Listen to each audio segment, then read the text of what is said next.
सावन का महीना भगवान शिव और माता पार्वती के संबंध कई त्यौहार लेकर आता है। सावन का महीना शिव को अत्यंत प्रिय है। इसी महीने माता पार्वती के संबंधित हरियाली तीज आती है और उनके प्रिय नाग से संबंधित नाग पंचमी का पर्व भी मनाया जाता है। जी हाँ दोस्तों, सावन का महीना बहुत पावन पर्व महीना होता है। इसमें सब कोई पूजा पाठ करता है, भगवान शिव को जल चढ़ाता है। आज के दिन मधुश्रावणी पर्व भी है, जिसके सौभाग्य कारक माना जाता है। यह त्यौहार बिहार के मिथिला क्षेत्र में मनाया जाता है। आइए जानते हैं मधुश्रावणी पर्व के बारे में और उनकी 5 बेटियों के पिता बनने की कथा। जी, आज के दिन मधुश्रावणी पर्व भी मनाया जाता है, जिनमें 5 बेटियों की कथा हम लोग जानेंगे। जिसमें सावन मास में ही भगवान शिव ने माता पार्वती की तपस्या से प्रसन्न होकर पत्नी रूप में स्वीकार किया था। अपने भगवान शिव के पुत्र कार्तिकेय और गणेश के बारे में तो जानते होंगे, लेकिन इनके अलावा इनकी 5 और बेटियां थीं, जिनके बारे में बहुत कम लोगों को जानकारी है।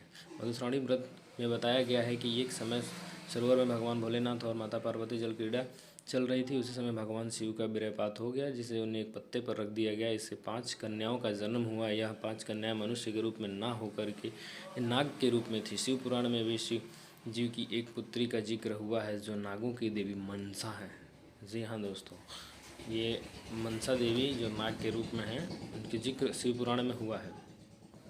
देवी पार्वती को इस बात की जानकारी नहीं थी कि शिवलीला में 5 नाग कथाओं का जन्म हुआ, जबकि शिव जी अपने 5 पुत्रियों के बारे में पता था और वो उनसे स्नेह भी करते थे। इसलिए वह रोज़ाना सुबह जाकर कन्याओं से मिलते और उनके साथ खेलते थे। जी हाँ दोस्तों, ये बात सत्य है कि शिव जी की 5 बेटियां भी थीं, जो कि नाग के रूप में थीं, और वो डेली उनके साथ सरोवर में जाते थे, सुबह खेलते भी थे। ये चीज़ें पार्वती जी को नहीं पता थी।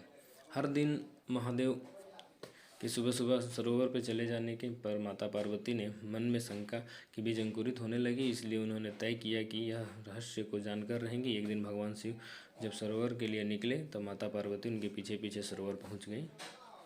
सरोवर माता पार्वती शिव जी पे शक की और सरोवर पहुंच गई। वहाँ पहुंच के उन्होंने देखा कि शिव जी तो माता पिता के जैसे खेल रहे हैं बच्चों के साथ। तो उनको बहुत गुस्सा आया इस चीज़ को लेके,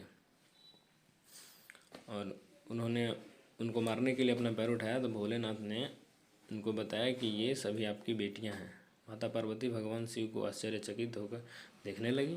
फिर भगवान शिव ने उनको कन्याओं के जन्म की कथा सुनाई। भगवान शिव ने उनको समझाया कि जब हम लोग सरोवर में जल क्रीड़ा कर रहे थे उस समय की बात है, ऐसा ऐसे हुआ, और ये अपनी ही 5 बेटियां हैं जो कि नाग के रूप में है।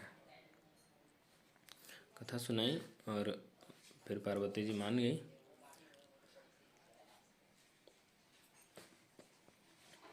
थोड़ा सा समय लगा, पार्वती जी समझ गई, और इसके बाद माता पार्वती ज़ोर ज़ोर से हंसने लगी।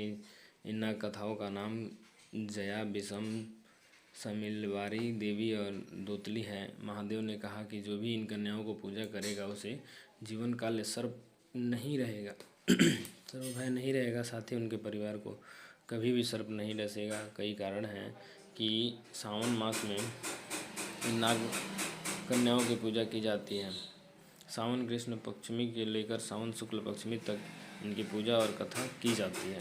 बहुत मन से लोग पूजा करते हैं। सावन में जल चढ़ाते हैं, महीनों महीनों सोमवार के व्रत भी करते हैं लोग, और जो व्रत करते हैं सोमवार को उनको ज़रूरी है ये सुनना। और दोस्तों, ये चैनल धार्मिक चैनल हो गई है एक, अब आप लोग इससे जुड़िए और ऐसी ही कथाएं सुनना चाहते हैं तो चैनल को सब्सक्राइब कर लीजिए, बेल आइकन को प्रेस कर लीजिए, ताकि लेटेस्ट वीडियोस आपको तुरंत मिल जाए। थैंक यू दोस्तों, thank you for watching. Subscribe my channel DRX technology.